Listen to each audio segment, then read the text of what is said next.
Perú Cultural Canal Peruano de Cultura presenta a Ricardo Palma y sus tradiciones peruanas.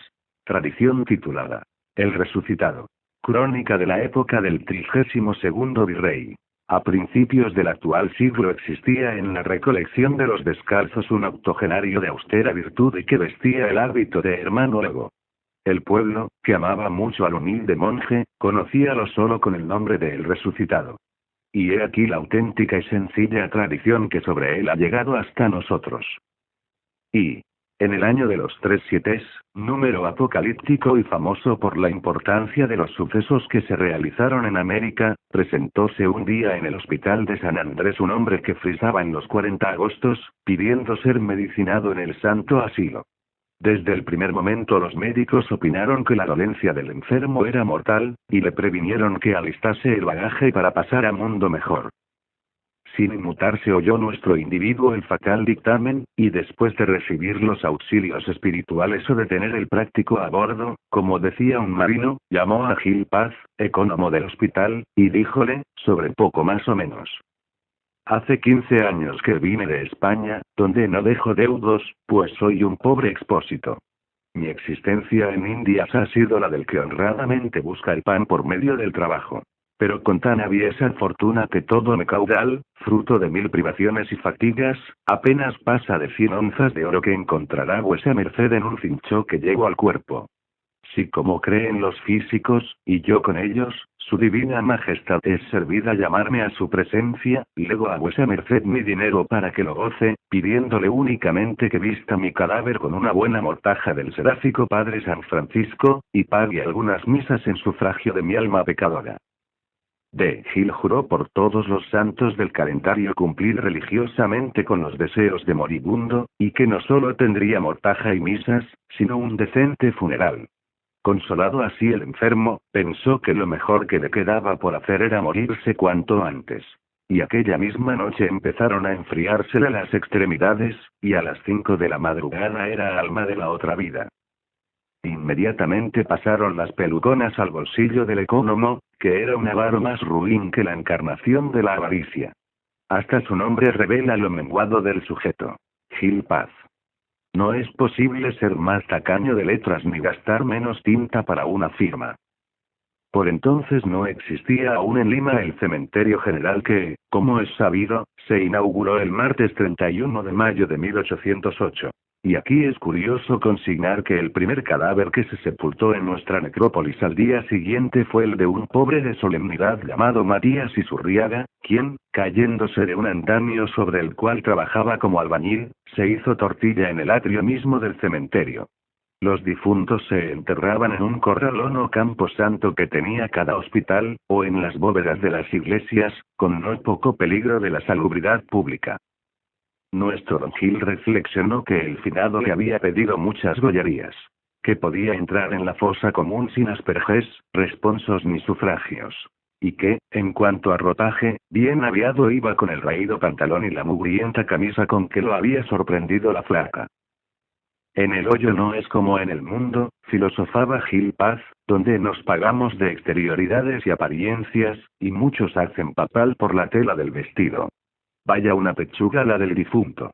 No seré yo, en mis días, quien halague su vanidad, gastando los 4 pesos que importa la jerga franciscana. ¿Querer lujo hasta para pudrir tierra? Hase visto presunción de la laya. Milagro no le vino en antojo que lo enterrasen con guantes de gamuza, botas de campana y gorguera de encaje. Vaya al agujero como está el muy bellaco, y agradézcame que no lo mande en el traje que usaba el padre Adán antes de la golosina. Y 2 negros esclavos del hospital cogieron el cadáver y lo transportaron al corralón que servía de cementerio. Dejemos por un rato en reposo al muerto, y mientras el sepulturero abre la zanja fumemos un cigarrillo, charlando sobre el gobierno y la política de aquellos tiempos. Y el excelentísimo señor don Manuel Guirior, natural de Navarra y de la familia de San Francisco Javier, caballero de la Orden de San Juan, teniente general de la Real Armada, gentilhombre de cámara y marqués de Guirior, hallábase como virrey en el nuevo reino de Granada, donde había contraído con doña María Ventura, joven bogotana, cuando fue promovido por Carlos III al gobierno del Perú. Grior, acompañado de su esposa, llegó a Lima de incógnito el 17 de julio de 1776, como sucesor de Amat. Su recibimiento público se verificó con mucha pompa el 3 de diciembre, es decir, a los 4 meses de haberse hecho cargo del gobierno. La sagacidad de su carácter y sus buenas dotes administrativas le conquistaron en breve el aprecio general. Atendió mucho a la conversión de infieles, y aún fundó en Chamchamayo colonias y fortalezas, que posteriormente fueron destruidas por los salvajes. En Lima estableció el alumbrado público con pequeño gravamen de los vecinos, y fue el primer virrey que hizo publicar bandos contra el diluvio llamado Juego de Carnavales. Verdad es que, entonces como ahora, bandos tales fueron letra muerta. Grior fue el único, entre los virreyes, que cedió a los hospitales los 10 pesos que, para sorbetes y pastas estaban asignados por real cédula a su excelencia siempre que honraba con su presencia una función de teatro. En su época se erigió el Virreinato de Buenos Aires y quedó terminada la demarcación de límites del Perú, según el Tratado de 1777 entre España y Portugal, tratado que después nos ha traído algunas desazones con el Brasil y el Ecuador. En el mismo aciago año de los 37 nos envió la corte al consejero de Indias de José Areche, con el título de superintendente y visitador general de la Real Hacienda y revestido de facultades omnimogatales, que hacían casi irrisoria la autoridad del virrey. La verdadera misión del enviado regio era la de exprimir la naranja hasta dejarla sin jugo. Areche elevó la contribución de indígenas a 1.000.000 de pesos. Creó la Junta de Diezmos. Los estancos y alcábalas dieron pingües rendimientos.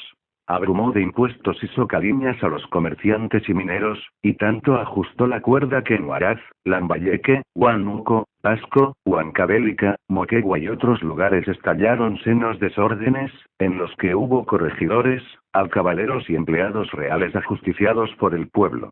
La excitación era tan grande, dice Lorente, que en Arequipa los muchachos de una escuela dieron muerte a uno de sus camaradas que, en sus juegos, había hecho el papel de aduanero, y en el llano de Santa Marta 2.000 arequipeños osaron, aunque con mal éxito, presentar batalla a las milicias reales. En el Cuzco se descubrió muy oportunamente una vasta conspiración encabezada por de Lorenzo Farfán y un indio cacique, los que, aprehendidos, terminaron su existencia en el cadalso. Grior se esforzó en convencer al superintendente de que iba por mal camino.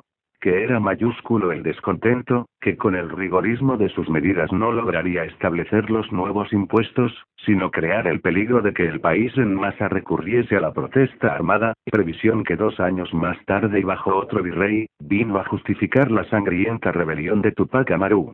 Pero Areche pensaba que el rey lo había enviado al Perú para que, sin pararse en barras, enriqueciese el real tesoro a expensas de la tierra conquistada, y que los peruanos eran siervos cuyo sudor, convertido en oro, debía pasar a las arcas de Carlos III. Por lo tanto, informó al soberano que Grior lo embarazaba para esquilmar el país y que nombrase otro virrey, pues su excelencia maldito si servía para lobo rapaz y carnicero. Después de 4 años de gobierno, y sin la más leve fórmula de cortesía, se vio destituido de Manuel Grior, 32º virrey del Perú, y llamado a Madrid, donde murió pocos meses después de su llegada. Vivió una vida bien vivida. Así en el juicio de residencia como en el secreto que se le siguió, salió victorioso el virrey y fue castigado Areche severamente. Y en tanto que el sepulturero abría la zanja, una brisa fresca y retozona oreaba el rostro del muerto, quien ciertamente no debía estarlo en regla, pues sus músculos empezaron a agitarse débilmente, abrió luego los ojos y, al fin, por uno de esos maravillosos instintos del organismo humano, hízose cargo de su situación. Un par de minutos que hubiera tardado nuestro español en volver de su paroxismo o catalepsia, y las paladas de tierra no le habrían dejado campo para rebullirse y protestar. Distraído el sepulturero con su lúgubre y habitual faena, no observó la resurrección que se estaba verificando hasta que el muerto se puso sobre sus puntales y empezó a marchar con dirección a la puerta. El bue de cementerio cayó accidentado, realizándose casi al pie de la letra aquello que canta la copla. El vivo se cayó muerto. Y el muerto partió a correr. Encontrábase de Gil en la sala de San Ignacio vigilando que los topiqueros no hiciesen mucho gasto de azúcar para endulzar las tisanas, cuando una mano se posó familiarmente en su hombro y oyó una voz cavernosa que le dijo: «Avariento. ¿Dónde está mi mortaja?». Volvióse aterrorizado de Gil. Sea el espanto de ver un resucitado de tan extraño pelaje, o sea la voz de la conciencia hubiese hablado en él muy alto, es el hecho que el infeliz perdió desde ese instante la razón. Su sacrílega avaricia tuvo la locura por castigo. En cuanto al español, 15 días más tarde salía del hospital completamente restablecido, y después de repartir en limosnas las peluconas causa de la desventura de Gil, tomó el hábito de lego en el convento de los Padres Descalzos, y personas respetables que lo conocieron y trataron nos afirman que alcanzó a morir en olor de santidad, allá por los años de 1812.